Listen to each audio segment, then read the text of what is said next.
Hello everyone, welcome to this podcast episode of Discovering with Neeraj.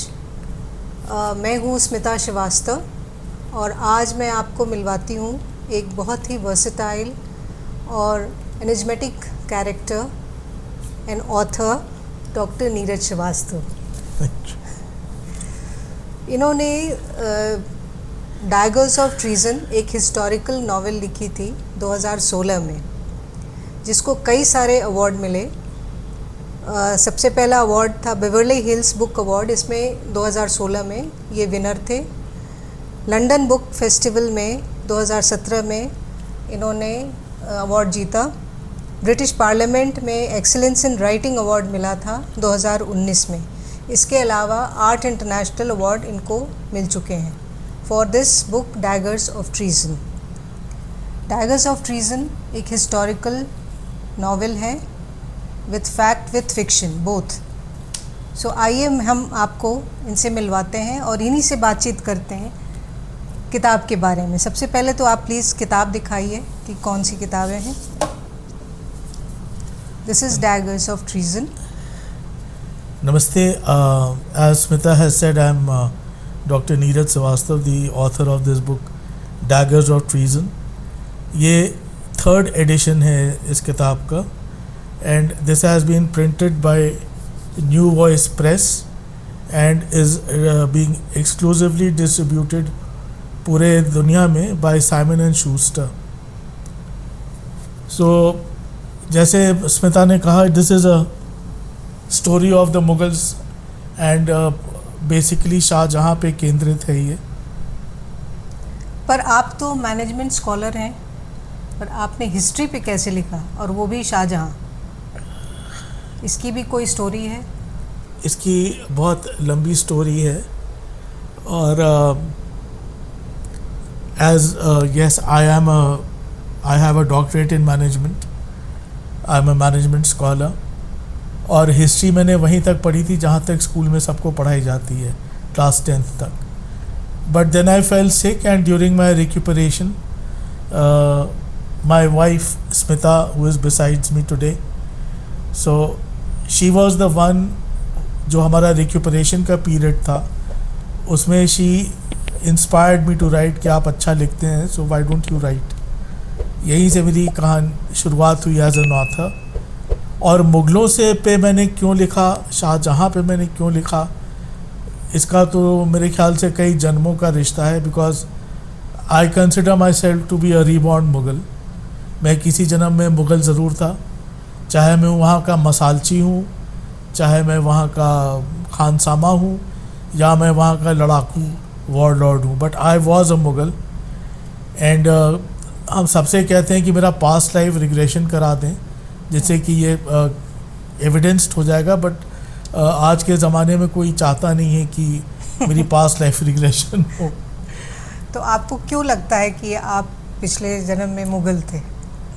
कुछ there has to be some reason behind. I have all the traits of a lost Mughal. Okay. अपने आप में मैं मस्त रहता हूँ। I have this very elevated feeling of being warlike, very martial. तुरंत में गुस्सा, तुरंत में आज की तारीख में भी मन करता है कि किसी ने अगर गुस्ताखी करी तो उसका सर कलम कर दें। एंड यू नो दैट ये तो खैर एक एनॉमली हो जाएगी, बट प्लीज़ कंसिडर दिस कि 6 ग्रेट मुगल्स थे, बाबर, हुमायूं, अकबर, जहांगीर, शाहजहाँ और औरंगज़ेब। इन 6 में से 2 ग्रैंड मुगल्स थे। अकबर और Shahjahan were known as the grand Mughals. अब दोनों के, ये बाबा और पोता, ग्रैंडफादर एंड ग्रैंडसन का ये रिश्ता था, बीच में जहांगीर थे। तो यहाँ पे दोनों के, अकबर के भी और शाहजहाँ के भी, बाईं आँख के नीचे यहाँ पे चीक पे ये मोल, बड़ा सा मोल था। और तीसरे अवतार हम हैं with a similar mole here. So you can see the genetic relationship also. और मुगल्स के बारे में ये सब बातें अलग, but Mughals have been a very integral part of a history. हम लोग के करीब 350 साल मुगल्स के साथ में रहा, और ये बाकी जो भी इंट्रूडर्स आए उनसे ये थोड़े अलग थे, क्योंकि इन्होंने हिंदुस्तान को प्लंडर करके ये चले नहीं गए, बल्कि इन्होंने हिंदुस्तान में अपना घर बनाया. Another thing I can vouch for is कि आप पास्ट लाइफ में हो सकता है मुगल रहे हो, क्योंकि आप जब भी जाते हैं तो मेरे ख्याल से आपको कई गाड़ियाँ साथ में चाहिए. एक गाड़ी से नहीं काम चलता है, पीछे पूरा कारवां चलता है. So that I have noticed with you, and you are very kind with the lower staff. ये भी है. Those are things which have passed on life to life. मुगलों के साथ एक जिसको आजकल बहुत फेमसली लोग देजा वू कह देते हैं, कि फीलिंग ऑफ देजा वू. हमारे साथ तो कई बार ऐसा होता है कि I have been travelling to places. हम और स्मिता हरदम गाड़ी से ही ट्रैवल करते हैं, क्योंकि पहले की जो मुगल्स थे वो हवाई जहाज़ या ट्रेन से नहीं जाते थे. वो घोड़ों पे, हाथियों पे, ज़मीनी रास्ते से जाते थे. तो उस इन्वायरमेंट को रिक्रिएट करने के लिए हम लोग हरदम गाड़ी से ही ट्रैवल करते हैं. Whether I am travelling from Allahabad to Pune और फ्रॉम आगरा टू डेक्कन, औरंगाबाद, हम कहीं भी जाते हैं, या इधर towards the northern areas also we travel by car. तो वो जो जगहें थी उन सब का एक पिक्चर सामने हम लोग को दिखता है. जैसे ग्वालियर हम लोग पास करते हैं. ग्वालियर एक बहुत ही इम्पॉर्टेंट जगह थी जहाँ पे कि मुग़ल अपने जो ख़ास उनके जो प्रिजनर्स हुआ करते थे उनको ग्वालियर के किले में कैद करते थे. ये जो राजा महाराजा या जो पॉलिटिकल प्रिजनर्स होते थे, शहजादे, उन सबको ग्वालियर के किले में करते थे. और हम लोग के ट्रैवल के दौरान ही हम लोग यहाँ से इलाहाबाद से औरंगाबाद जा रहे थे पुणे की तरफ. तो ग्वालियर के आगे एक जगह पड़ती है सिरोंज. अब सिरोंज हिंदुस्तान की ऐसी जगह है जहाँ पे कि सबसे ज़्यादा सांप है. अच्छा. और ये मतलब आप ऐसे ढूंढेंगे कहीं पे तो it is not a fact which will come out, but अगर आप इसमें डेल्व करेंगे तब ये मालूम चलता है. तो ये सब चीज़ें, छोटी छोटी चीज़ें. अब जैसे फ़तेहपुर, इलाहाबाद और कानपुर के बीच में फ़तेहपुर है, वहाँ पे आखिरी लड़ाई हुई थी औरंगज़ेब के बादशाह बनने के पहले, जिसमें शाह शुजा और औरंगज़ेब जो दो बचे थे उनकी लड़ाई हुई थी. तो वो जगह का नाम है खजुआ. वहाँ पे हम लोग गाड़ी से पास कर रहे थे. एक पुराना सा खंडहर, बहुत बड़ी जगह दिखी एकदम खंडहर में. और ये बहुत छोटी सी कस्बा है ये खजुआ का. तो हम लोग जब जा रहे थे तो ऐसे ही मालूम करा तो मालूम चला ये खजुआ है. फिर और मालूम किया ASI का प्रोटेक्शन था वहाँ पे, तब मालूम चला कि यही वो सराय है जो कि औरंगज़ेब ने बनवाया था जब वो यहाँ पे इस लड़ाई के लिए आया था. सो ये चीज़ें हम लोग को ऐसे नहीं मालूम चलती हैं, बट जब हम हिंदुस्तान में गुज़रते हैं और वो भी ज़मीन के रास्ते, तो पूरा इतिहास हम लोग के सामने खुल जाता है. And this is what has been happening with us. Yes. अच्छा, एक चीज़ और मेरे दिमाग में था कि मुगल्स में Akbar is a very big figure. सब लोग सोचते हैं कि अकबर जो थे वो बहुत ही नेक इंसान थे और बहुत सबसे बड़े माने जाते हैं मुगलों में. पर आपने शाहजहाँ पे लिखा, अकबर का भी कोई मतलब क्यों अकबर पे क्यों नहीं, शाहजहाँ पे क्यों? शाहजहाँ, मैं अपने आप को शाहजहाँ ही समझता हूँ इस जन्म में. I was Shahjahan in my previous birth. Shahjahan पे हमने इसलिए लिखा, but I would like you to be Noorjahan, powerful as Noorjahan, not like Mumtaz Mahal. She passed away very early. Shahjahan एक सबसे समृद्ध बादशाह था मुगलों का. Akbar was the most powerful, but the richest and the most splendorous was Shahjahan, क्योंकि इनके समय तक हिंदुस्तान का साम्राज्य बहुत बड़ा हो चुका था। अकबर ने बहुत बड़ा बनाया, फिर जहांगीर और शाहजहाँ ने भी थोड़ा थोड़ा ऐड करा। It was a big empire और इनके पास समृद्धि बहुत थी। ओके। और शाहजहाँ की कहानी ताजमहल को लेकर के कुछ ऐसी है, और फिर उनकी जो उनके बेटे औरंगजेब ने जो उनको कैद करा, तो शाहजहाँ की कहानी अर्श से लेकर के फर्श तक है। एक समय वो दुनिया के सबसे पावरफुल बादशाह, सबसे रिचेस्ट बादशाह, और एक दिन वो अपने ही किले में अपने ही बेटी के कैदी। तो हमको शाहजहाँ में बहुत चीज़ें दिखाई दी, धूप छाँव। अच्छा। इसलिए हमने उनका कैरेक्टर लिया, which I find very stimulating also. I believe this book has series और आगे भी आने वाला है, और आपने पूरी ज़िंदगी शाहजहाँ की ली है, तो इसमें फैक्ट भी है, फिक्शन भी है, या केवल फैक्ट है? देखिए, ज़िंदगी भी फैक्ट और फिक्शन होती है। It is never always fiction and it is never always fact. छोटी सी मिसाल है, हम लोग रहते हैं मान लीजिए गुड़गांव में, और मुझे किसी से मिलना नहीं है या बात नहीं करनी है, तो हम सीधे बोल देते हैं कि हम लखनऊ में हैं, विच इज़ फिक्शन। हाँ। But my life is also there, which is very much a fact. But उसमें एक फिक्शन आ गया कि हम इस समय लखनऊ में हैं। जी। तो इतिहास भी ऐसे ही रहा है। इतिहास की बहुत तय है, there are layers to history, और हर 10-15 साल के बाद, 20 साल के बाद एक नया लेयर हिस्ट्री का अटैच हो जाता है। जो 20 साल पहले जो चीज़ें थी, वो 20 साल में कुछ और चीज़ें अनकवर होती हैं, जिससे कि एक नई सतह, एक नया तह बनता है। So history has many layers on this. Okay.